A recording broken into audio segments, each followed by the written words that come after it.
Right. భారతదేశపు మొట్టమొదటి private ఆర్టిబుల్ rocket ప్రయోగం త్వరలో జరగబోతుంది అనుకున్న 11 గంటల 30 నిమిషాలకు జరగాల్సినటువంటి ఈ రాకెట్ ప్రయోగం 5 నిమిషాల ముందే కౌంట్ డౌన్ 5 నిమిషాల ముందే నిలిపివేయడం జరిగింది.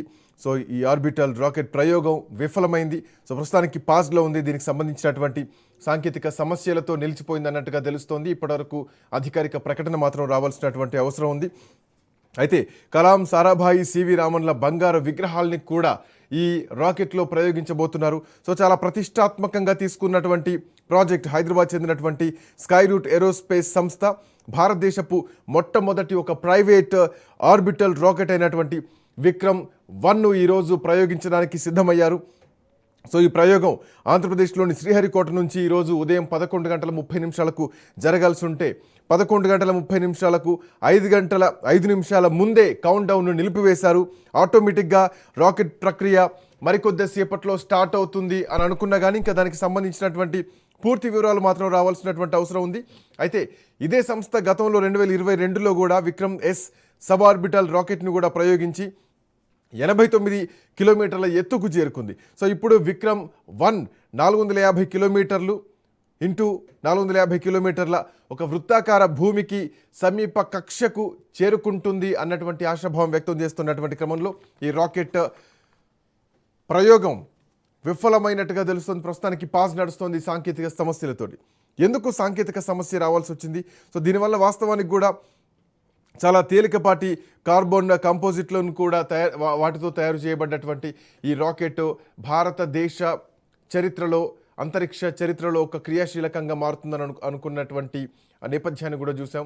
ప్రైవేట్ సంస్థలు ఇస్రోతో భాగస్వామ్యమై రాకెట్ ప్రయోగాల్లో విజయవంతం అవుతుంది. ఇది మొట్టమొదటి ఒక ప్రైవేట్ ఆర్బిటల్ రాకెట్ ప్రయోగంగా దీన్ని చూసాం.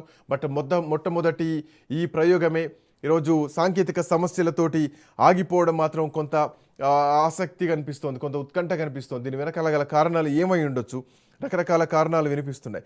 మాట్లాడదాం. మనతో పాటు సుందర్ గారు జాయిన్ అయ్యారు, ప్రముఖ శాస్త్రవేత్త ఇస్రో నుండి. అలాగే బండారు రామ్మోహన్ రావు గారు కూడా ఉన్నారు మనతో పాటు, ప్రముఖ రాజకీయ విశ్లేషకులు.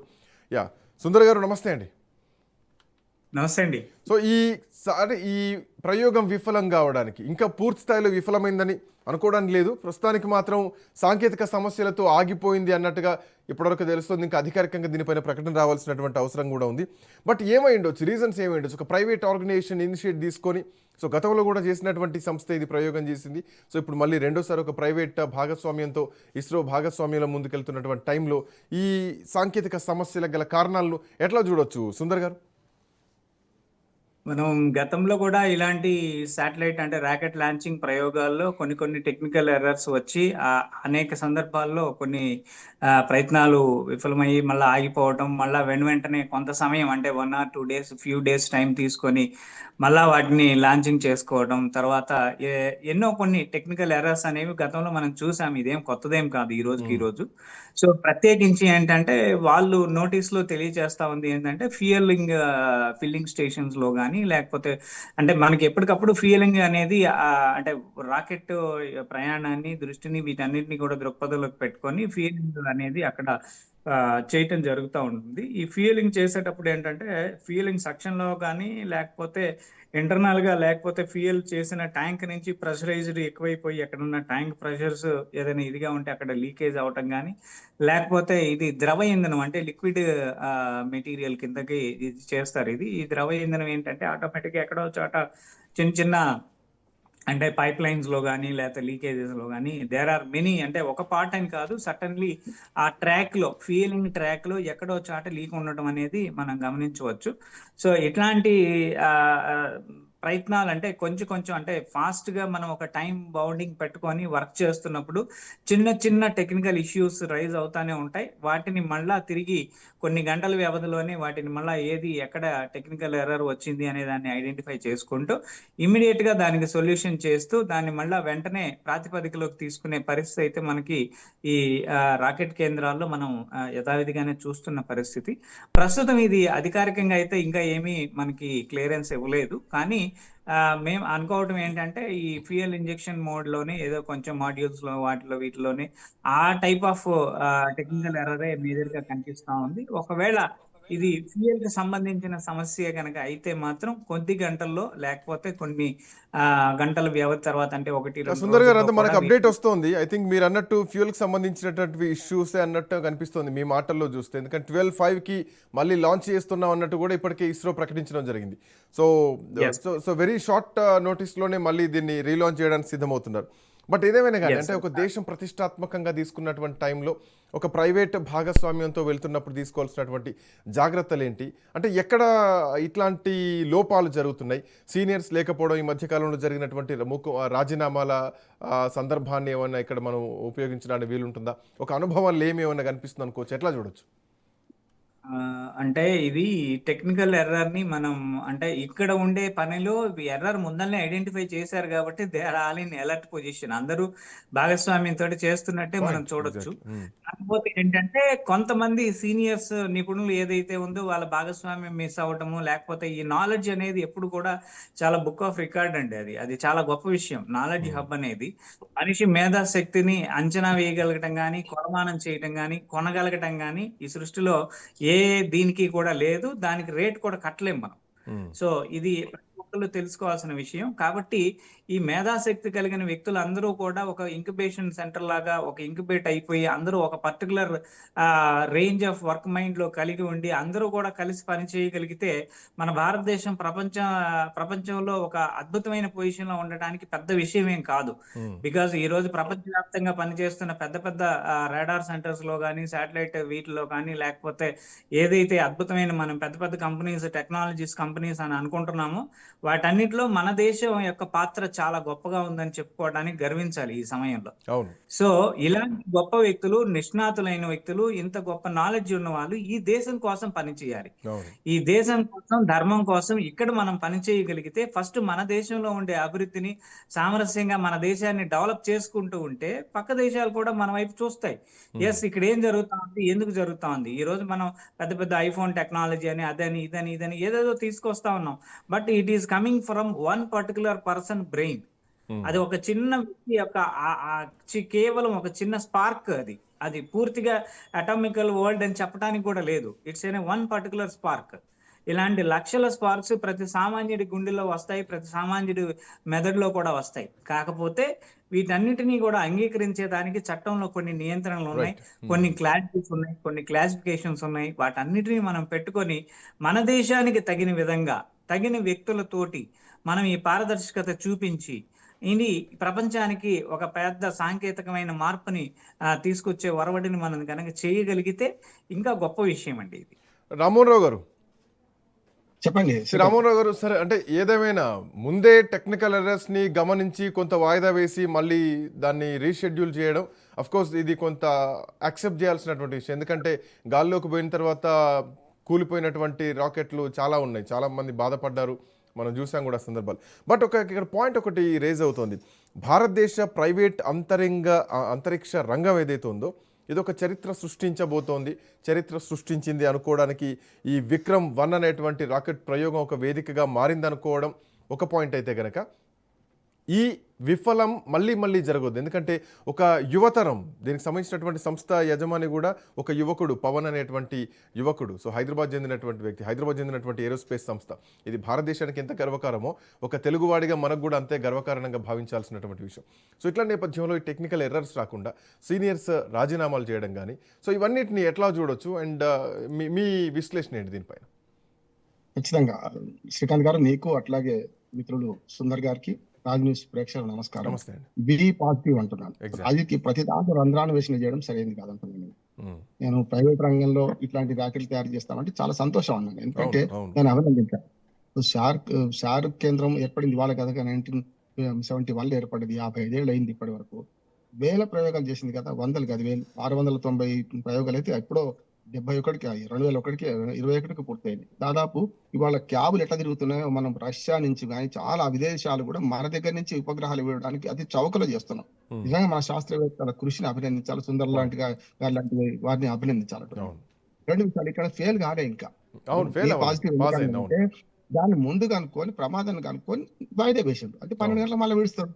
కదా. చాలా మంది ఏమంటే రాజకీయ విమర్శలు చేసే వాళ్ళకు అన్ని తప్పే కనపడతాయి. రామ అంటే భూత్ అనిపిస్తుంది. నేను స్పష్టంగా చెప్తున్నాను, మన భారతీయ శాస్త్రవేత్తలు ఇప్పటికి కూడా భారతదేశం కోసం అతి తక్కువ వేతనాలతో పనిచేస్తున్నారు. ఇదే సార్ నుంచి కాకుండా వేరే దగ్గర నుంచి పెడితే దీనికి 10 రెట్లు, కొన్నిసార్లు అయితే 10 రెట్లు డబ్బులు ఖర్చు అవుతాయి. అందుకని వాళ్ళందరూ ఏం చేస్తున్నారు, మన కేంద్రాన్ని ఎంచుకుంటున్నారు. నిజంగా మన కేంద్రం విలువ ఎంత అంటే, నేను విక్రమ్ గురించి మాట్లాడితే మన హైదరాబాద్ తయారు చేసే ప్రయత్నం చేసి ఈ ప్రైవేట్ రంగాన్ని అభినందించాలంటున్నాను అని మీరు అన్నట్టు ఆ రాజకీయ విమర్శ చేయదలుచుకున్నది. ఎందుకంటే చాలా మంది సీనియర్ శాస్త్రవేత్తల్ని వాళ్ళు రిజైన్ చేసిపోతా అంటే, వాలంటీర్ రిటైర్మెంట్ తీసుకుంటా అంటే పోనిస్తే ఏమవుతుందంటే ఒక పెద్ద ప్రమాదం ఉందంటున్నారు. గతంలో మనకు గవర్నమెంట్ కూడా ఒక సర్క్యులర్ జారీ చేసింది కదా, వెళ్ళడానికి వీల్లేదని చెప్పి. కొంచెం అది నష్టదాయకం అంటున్నారు. ఎందుకంటే రాజకీయ విమర్శ కాకుండా నేను ఒక అనుభవంతో చెప్తున్నాను. ఐడిపిఎల్ లో మన అంజిరెడ్డి గారు లాంటి వాళ్ళు చాలా మంది నిపుణులు ఉండేవాళ్ళు. ఏమైంది, ఐడిపిఎల్ నుంచి వెళ్ళిన ప్రతి వాళ్ళు కూడా పోయి పాఠశాల కానీ అందరూ బయటనేమో మంచి కంపెనీలు పెట్టుకొని సక్సెస్ అయిపోయినారు. మన ఐడిపిఎల్ ఎందుకు మూతపడ్డది? ఎప్పుడు కూడా శాస్త్ర సాంకేతిక రంగాలు కానీ, సైన్యం కానీ, మనకు చాలా కీలకమైన రంగాలు, విద్య, ఆరోగ్యం కానీ ప్రభుత్వ రంగంలో ఉండాలి. అప్పుడు చాలా సక్సెస్ ఉంటాయి. వాళ్ళు ఆ నైపుణ్యాన్ని వాడుకుంటారు. ఇదే నైపుణ్యాన్ని బయటకు పోయి వాళ్ళు వ్యక్తం చేసి దీనికి 10 జీతాలు వస్తున్నాయి కదా. అందుకని ఇప్పటికీ నేను ఏమంటా అంటే, ఐడిపిఎల్ లాగా ఇతరత్ర ప్రభుత్వ రంగ సంస్థల్లాగా మన ఏదైతే షార్ కేంద్రం నష్టపోలేదు, కానీ ప్రమాద గంటికలు మోగినాయి, నష్టపోయే అవకాశం ఉంది. దానికే మంచి ఉదాహరణ ఏంటంటే, వీళ్ళ అనుభవజ్ఞులు కాదు, వీళ్ళ తప్పు వల్ల జరిగిందంటలేదు. చాలా మంది వీళ్ళందరూ ఉన్నాడు కూడా చాలా ఉపగ్రహాలు ఫెయిల్ అయినాయి కదా, ఫెయిల్ అయినాయి. కనీసం ఇప్పుడన్నా ముందుగా అనుకున్నారు. సుందర్ గారు చెప్పింది కరెక్ట్ అంటున్నారు, కనీసం ముందుగా అనుకున్నారు. కానీ చాలా పైకి విడిచిన తర్వాత కష్టం కదా. దీనిలో నేను శాస్త్రవేత్తను కాకుండా సామాజికంగా మాట్లాడితే, ఇవాళ ఇది సక్సెస్ అయితే అందరూ ఆకాశానికి ఎత్తేవాళ్ళు కదా కదా. కనుక ముందు జాగ్రత్త గమనించాను కనుక దాన్ని ఆ పొరపాటు గమనించింది కనుక అది తెలివి అంటున్నాను. రెండోది 450 కిలోమీటర్లు వెళ్ళేదాన్ని కలాం 1, కలాం 2, కలాం 3 అని 3 స్టేజ్లలో ఇంధనం నింపారు వాళ్ళు. మొదటి దేశంలో ఇంధనం లీకేజ్ వల్ల చిన్న పొరపాటు కూడా జరగకుండా చేయాలి కదా. అందుకని మన షార్ కేంద్రం నిర్వహణ కంటే ముందు ఏర్పాటు చేసిన క్రమం కూడా ఒకసారి మనం పరిశీలిస్తే శ్రీకాంత్ గారు, మనకు ఫ్రెంచ్ లోని గయానా మనకు ముఖ్యంగా భూమధ్య రేఖ దగ్గర మనకు గురుత్వాకర్షణ తక్కువ ఉంటది. కనుక మనం తక్కువ ఇంధనంతో పైకి వెళ్లే పరిస్థితి. షార్ కేంద్రాన్ని ఎంపిక చేయడం కూడా అదే. మన భూమధ్య రేఖ నుంచి 13.6 డిగ్రీల మాది ఉంటది. గయానా ఇంకా కొంచెం దగ్గరగా ఉంటది, 6 డిగ్రీల చిల్లర తేడా ఉంటది. అందుకనే మనము షార్ కేంద్రాన్ని ఎంత బాగా కాపాడుకుంటామంటే, బెంగళూరులో సెంటర్ ఉన్న శ్రీహరికోట నుంచి ఎందుకు విడుస్తున్నాం, అది తక్కువ చౌకగా. అన్నిటికంటే నేను ఈ శాస్త్రవేత్తల తక్కువ జీతాలతో పనిచేస్తున్నారే. ఇవాళ కొన్ని నోటిఫికేషన్ వాటి జీతాల కోసం నేను చూస్తే ఆశ్చర్యపోయినా. ఒక మామూలుగా టీచర్ కొన్ని జీతం కూడా లేదు వాళ్ళకు. మీరు అన్న పాయింట్ ని వాస్తవానికి ఇక్కడ ఒకసారి అబ్జర్వ్ చేస్తే గనక, ఒక యువతను ఆకర్షించడంలో కానీ, గతంలో ఇస్రో దేశంలో ఉన్నటువంటి ప్రతిభావంతులైనటువంటి యువతను ఆకర్షించేది. సో అక్కడ పనిచేసేటోళ్ళు దేశానికి ఏదైనా ఒక గొప్ప సేవ చేయాలన్నటువంటి ఉద్దేశంతో, ఇందాక సుందర్ గారు చెప్పినట్టు దేశానికి ఏదో ఒక గొప్ప సేవ చేయాలన్నటువంటి ఉద్దేశంతో వచ్చేది.